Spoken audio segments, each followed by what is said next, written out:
Hi guys, it's me Glyce ang ani po pala at ngayon po ay nakikita niyo na may gala ako.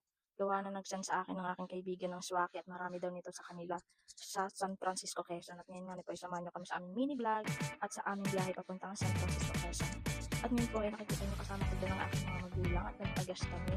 Gawa na sabi ni Papa ay magpagas na kami dito pala kasi malayo yun. Hindi namin sure kung merong gasolinahan kaya mahirap mawalan ng gasolina sa daan lalo't wala halos bahay-bahay doon. Ngayon nga po ay kahit sobrang init ay pinilit kami pumunta at nag-message siya sa akin ng aking kumari na pumunta na daw kami.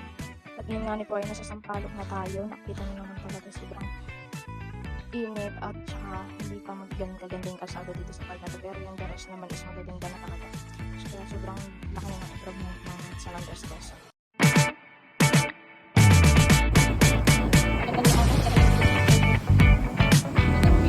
Alam niyo guys, ako sobrang hindi makapaniwala talaga sa aking camera at sobrang ganda talaga ng view, ang ganda ng pagkaka-video. Kaya sabi ko, "Hay, ganito pala ang aking cellphone, eh, bakit di na lang ako mag-video-video muna?" At syempre hindi naman ako gano'n kahasa sa pagvi-video. Kaya pero wala naman masama kung susubukan din. Ngayon nga po ay nakarating na kami ng San Andres, Quezon, sa bayan ng San Andres. And then nag-aisip ako at bakit yung aking magulang ay hindi pa natigil, ay baka mamaya ihatid pa kami sa San Francisco, eh, para lang bata inahatid sa school, eh, ihatid na lang ako sa inuman. Yun nga po ay nagpaiwan na nga pala sila at gawa ng hanggang bayan lang sila at kami na lang daw. Basta ay wag na lang daw kami magpagabi at mahirap na magpagabi sa daan. Sabi ko dun sa boyfriend ko baka naman pwedeng ilagay sa harapan yung camera at lagi na lang nasa likod. Eh meron nga palang lagayan siya ng cellphone sa kaharap, eh bakit hindi na lang namin naisip yun, parang 80-80. Sabi ko nung mabigyan naman siya ng exposure, oh, kaganda-ganda ng mukha, hindi man lang nagpakita, hindi nagpakalabas-labas dito sa bahay. Sabi ko, tara at kahit malayo yun, napuntahan natin yun para makagala ka naman dito sa amin. Mamaya sabihin mo, inapilaan kita dito. Paano hindi malabas ay nagatinakot ko na may aswang dito. Charis lang. Nababalitaan niya daw sa Facebook, marami daw maglalason dito sa San Andres. Sabi ko, wag ka dun maniwala. Ay, kung yung malason, alasunin na kita, hindi na ibang tao. Joke lamang po. Dito nga rin nagkakwentuhan na kaming dalawa kung alam ko daw yung papuntang San Francisco. Alam ko yung bayan pero hindi pa ako nakakapunta dun sa kanila. Pero malayo talaga. Pero sabi naman ng aking kaibigan ay malapit lang daw yun. Sabi niya, dun lang daw sa may unahan ng parola. Ay, Diyos ko po, malayo-layo pa din yun. Dito na nga nag-interview na siya sa akin kung saan daw ako nakakarating dyan. Ganyan at sobrang layo daw. Sabi ko, syempre, pag ikaw talaga yung mga taga dito, halos malibot mo na ang buong bayan ng San Andres. Ay, pag may mga barsada ka, kung saan ka talaga din makakarating. Dito nga po guys ay makikita nyo naman na 4.1 lang ang gawa namin ay ngayon ko lang na-realize na 0.5 na pala yung aking camera parang pangalaan hindi alam kanya ng cellphone. Ayun nakikita nyo sobrang ganda ng gawa ng pagkaka-set ng cellphone kaya hindi nyo na lang po yung like sa amin and then update ko po kayo mamaya.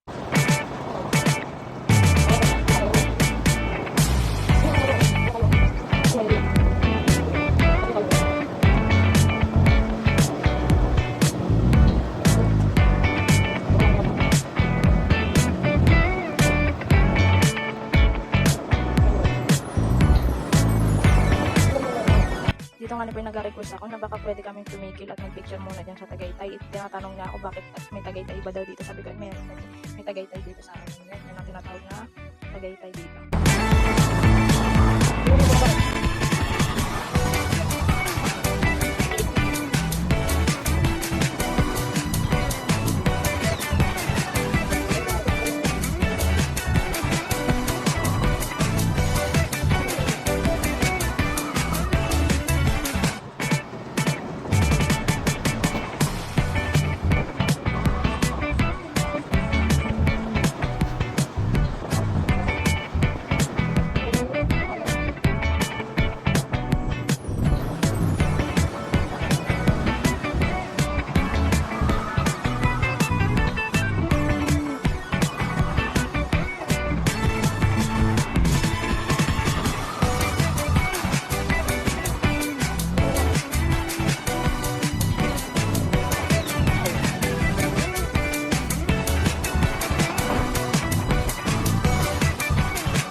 Sa malayo man nga ni talaga. Sabi ko ay nandito man nalaan din tayo i-direction na natin ito na din man tayong gagawin para makapagdala din makarating sa San Francisco.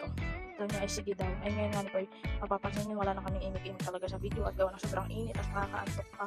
Kasi di pa namin alam kung saan kami pupunta kasi hindi pa talaga kami nakakam. Pero dahil mas naturo naman ako kay Papa no, sa Google Map kung saan yung bantay.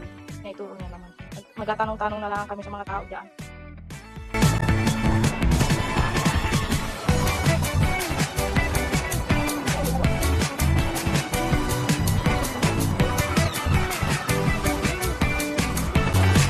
Sa sobrang pag-expect nga nito namin na puro sementado meron pa ng lubak-lubak na parte pero ayos lang naman ho at gawa na siya naman ay mga tambak na at gawa na hindi naman ganun kahirap pero syempre hindi namin alam na may lubak-lubak pa rin pala talaga. Ngayon nga ay nag-ano na nga ang motor at gawa ng baka maplatan kami pero sabi ko sige lang at wala naman alam naman umatras kami nandito na sayang naman yung pagpunta namin din.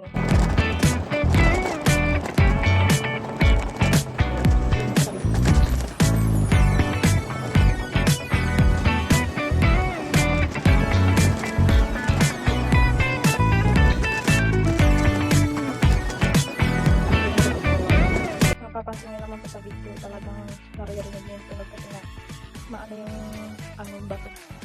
Pero okay lang at gawa ng experience din na makagala man lang.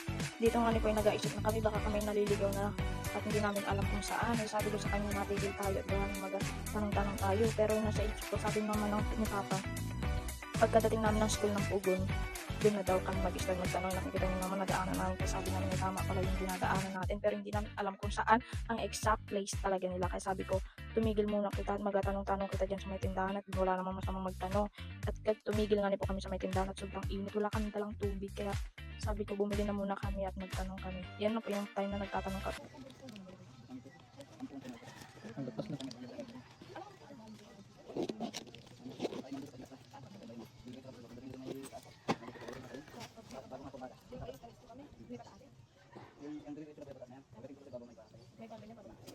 Nagtanong na po ako dyan ay maayos naman po ang pagkakasabi ni Kuya at nagpapasalamat po sa kanya, napakabuti niya kaya salamat po sa iyo. And then diniretso na nga namin at sinunod namin yung sinabi ni Kuya pero nasa isip ko din yung sinabi ni Papa at kaya diretso lang daw pagkadating doon may para kurbada dyan is kalsada pababa. Yun na lang ginawa namin.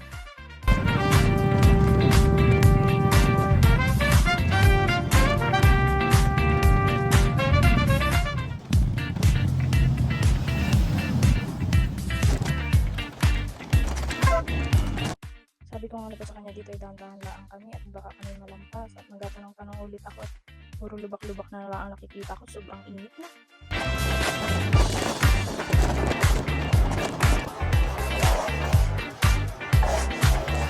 Doon nga po may nakita akong kubo at may kalsada pababa ay nalampas na nga sabi ko sa kanya ay hay at nalampas na tayo, umikot ka o bababa muna ako at nagtanong po ako ng time na yun sa bata may kubo na kung saan yung bahay ng kaibigan ko. Tinuro niya naman, doon daw kami sa side. Yan. Diretso lang daw kami. At may nakita kami tulay na may sapak. Doon na daw yun. Dito nga po nagatingin-tingin na ako sa side by side. Baka kami nalampas na naman. Kaya tinitingin kung saan may nakita akong tulay na may sapak pero hindi ako sure kung yun. Kaya bumaba ako, sinilip ko. Yung nagtanong naman ako, sabi doon na daw yun. Kaya kami ay nag-park na. Hindi na ako nakapag-video ng pagpasok namin kasi ngayon nahiya ako at may bisita pala din siya.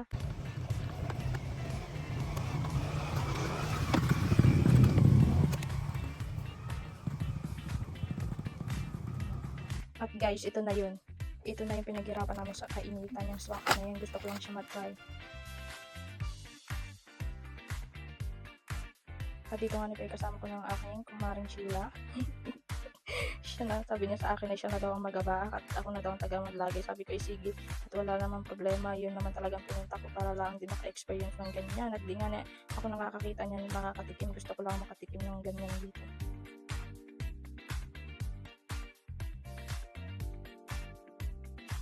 Sabi ko nga sa kanya, be alam mo baga ang paghihirap namin matikman lang yung swakin na yan, sobrang init, sobrang layo pero okay lang naman at gana na experience lang din.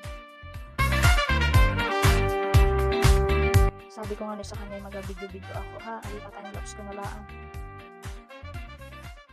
Dito nga ni po ay nagkakwentuhan na kami, sabi ko sa kanya kung i-upload ko ba guys, baka kasi marinig ng mga tao ng aming pinag-chismisan sa reels. Medyo marami-rami din kami nasirang tao dun sa kwentuhan na yan.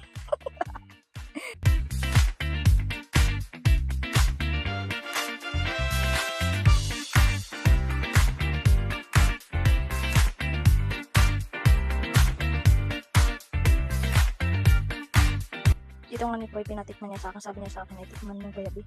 Tinikman ko man ay medyo creamy man yung swaki. Pero iba talaga, may parang weird siyang lasa, hindi ko maintindihan, hindi ko may paliwanag kung ano yun. Eh basta feeling ko masasarapan yung mga taong mahilig talaga sa swaki. Eh katulad ko naman na first time ko lang makatingin, parang hindi ko pa nagigets yung sarap ng ganong swaki.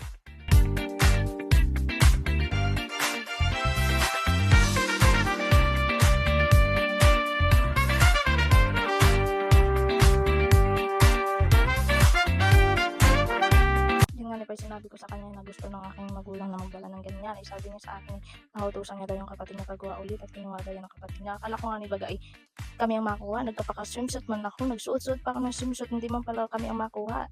Ay diyan na nagpakuha na daw siya dun sa kapatid niya. Ay gawa na may bisita siya. Okay man lang at kami nagtanggal. Sabi ko nga ni basta tayo magtanggal kaya di na tayo magkuha. Para naman may maibidyo. Sabi ko nga sa kanya dito, B, bakit ganito yung swaki? Para man siyang alateris. Alam niyo ba yung alateris dito? Yung natawag sa atin, yung alateris na nakakagamot daw sa diabetes or sa cancer. Basta yun, parang ganun man siya. Ang style ng swaki.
sabi ko nga dito sa kanya, videohan natin yung loob, tapos videohan kita kung paano mo buksan. Wow, talaga naman ba, expert na expert eh. Pero masarap naman siya guys, sobrang sarap.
Dito nga po tapos na kami niyan. Sabi ko ipapakita ko sa inyo ang aming mga nakuhang swaki, nalaglag pa nga niyan. Katangahan talaga niyang babae na yan. Ngayon nga pa nilagyan ko nga yan ng tubig. At sabi ko abanlawan ko at ba medyo may nasasama sa kanyang kulay itim-itim. Kaya nilagyan ko ng tubig para ba. Dito nga po yung natin na nila ako kung paano ka kumain, kung ano magiging reaction ko, kung masasarapan baga ako. Sabi ko naman ay masarap siya lalo't may suka. Tapos yung isa nga po yung katabi ko, yung boyfriend ko na yan, ay inaalok kong kumain. Ay, sabi niya busog siya, ay sa tingin ko lang talaga hindi siya sanay kumain ng ganyan, natulak ng ganyan sa Batangas. Ay,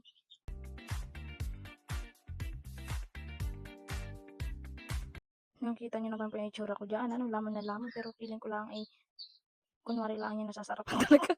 Kasi hindi ko alam kung talagang masarap yan. Basta, hindi ko ma-define yung kanyang lasa. Tapos feeling ko iniisip dyan ng boyfriend ko na baka sari-sari na lang ang nakain nito ni Glyza. Kung ano-ano na lang. Dito nga naisabi ko dun sa aking kaibigan na ayoko na at busog na ako at parang hindi ko kayang ubusin talaga yung lahat. Kaya yan, nagpatuka na lang yan, di ba? Ang daming pabo. Sabi nga ng kaibigan kay gabi na lang daw kayo umuwi at gawa na magluluto sila ng pabo. Kasi tingnan nyo naman guys, sobrang dami nilang pabo, native na manok. Hindi pa nakakatikim ng pabo pero nakatikim ako ng iba. Ang baka at saka yung itik, natikman ko na masarap. Pero itong pabo hindi. Diba, ang saya lang ng pag nasa province ka, maaliwalas, malayo sa maguling mundo, sa pagkakit na tao. Sobrang ganda lang talaga nagkakaroon ka ng peace of mind kung nasa province ka lang. Nasa bahay ka, sariling bahay. Yun lang, tingnan nyo naman. Yan, pintuan lang kami nalala kasi gabiyahin na daw siya. Ayun lang guys, salamat sa panonood and salamat sa biyahe dito sa San Francisco, Quezon.